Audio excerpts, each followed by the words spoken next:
दूसरा सूत्र भी स्मरणीय है, क्योंकि पहला सूत्र तो काम की ऊर्जा को प्रेम बना देगा और दूसरा सूत्र द्वार की तरह रोके हुए है उस ऊर्जा को बहने से, वो बह नहीं पाएगी।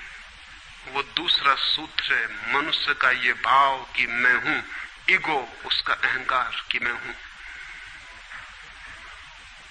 बुरे लोग तो कहते ही हैं कि मैं हूं, अच्छे लोग और जोर से कहते हैं कि मैं हूं, और मुझे स्वर्ग जाना है और मोक्ष जाना है और मुझे ये करना है और मुझे वो करना है। लेकिन वो मैं खड़ा हुआ है वहां भीतर।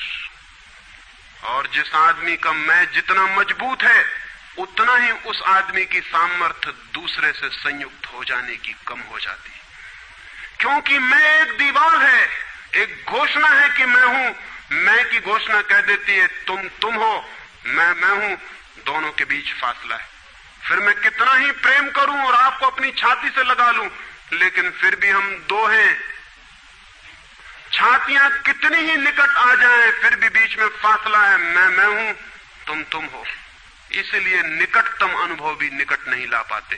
शरीर पास बैठ जाते हैं, आदमी दूर दूर बने रह जाते हैं। जब तक भीतर मैं बैठा हुआ है, तब तक दूसरे का भाव नष्ट नहीं होता।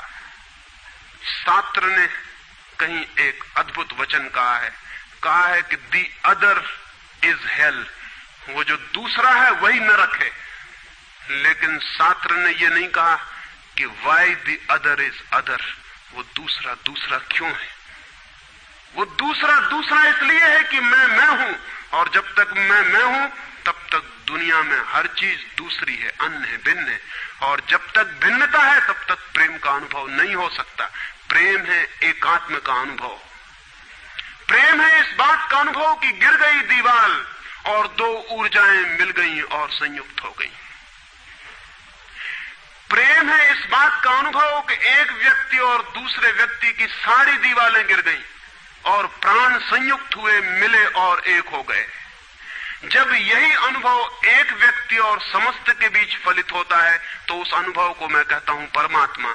और जब दो व्यक्तियों के बीच फलित होता है तो उसे मैं कहता हूं प्रेम।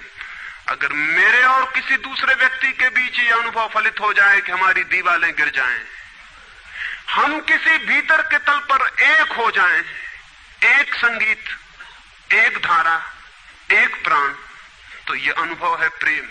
और अगर ऐसा ही अनुभव मेरे और समस्त के बीच घटित हो जाए कि मैं विलीन हो जाऊं और सब और मैं एक हो जाऊं, तो ये अनुभव है परमात्मा। इसलिए मैं कहता हूं प्रेम है सीढ़ी और परमात्मा है उस यात्रा की अंतिम मंजिल। ये कैसे संभव है कि दूसरा मिट जाए? जब तक मैं न मिटूं तब तक दूसरा कैसे मिट सकता है? वो दूसरा पैदा किया है मेरे मैं की प्रतिध्वनि ने। जितने जोर से मैं चिल्लाता हूं कि मैं, उतने ही जोर से वो दूसरा पैदा हो जाता है। वो दूसरी प्रतिध्वनि है, उस तरफ इको हो रही मेरे मैं की। और ये अहंकार, ये ईगो द्वार पर दीवार बन के खड़ी है। और मैं है क्या? कभी सोचा आपने कि ये मैं है क्या?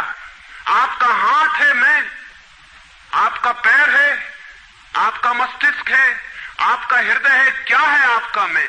अगर आप एक क्षण भी शांत होकर भीतर खोजने जाएंगे कि कहां है मैं, कौन सी चीज है मैं, तो आप एकदम हैरान रह जाएंगे। भीतर कोई मैं खोजे से मिलने को नहीं। जितना गहरा खोजेंगे उतना ही पाएंगे भीतर एक सन्नाटा और शून्य है। वहां कोई आई नहीं, वहां कोई मैं नहीं, वहां कोई ईगो नहीं।